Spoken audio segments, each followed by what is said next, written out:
Friends, এই হচ্ছে Prinsep ঘাট স্টেশন। এর জাস্ট পাশেই রয়েছে প্রিন্সেপ ঘাট মনুমেন্ট। উইকেন্ডের একটা বেলা কাটানোর আদর্শ জায়গা এটা। জেমস প্রিন্সেপের স্মৃতির উদ্দেশ্যে 1841 সালে এটি নির্মিত হয়েছিল।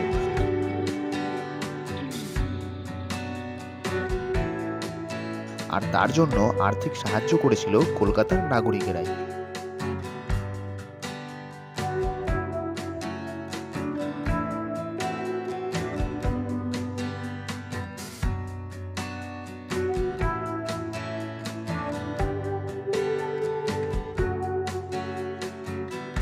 শুধু এই মনুমেন্ট নয়, আরেক পাশে রয়েছে এই গঙ্গার ঘাট,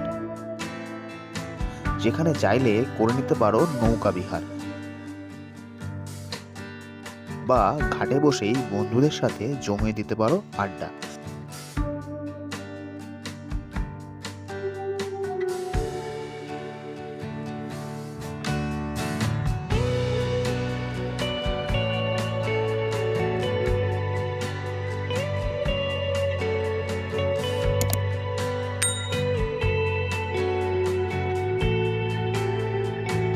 পুরো ভিডিও দেখতে চাইলে নিচের দেওয়া লিঙ্কে ক্লিক করো।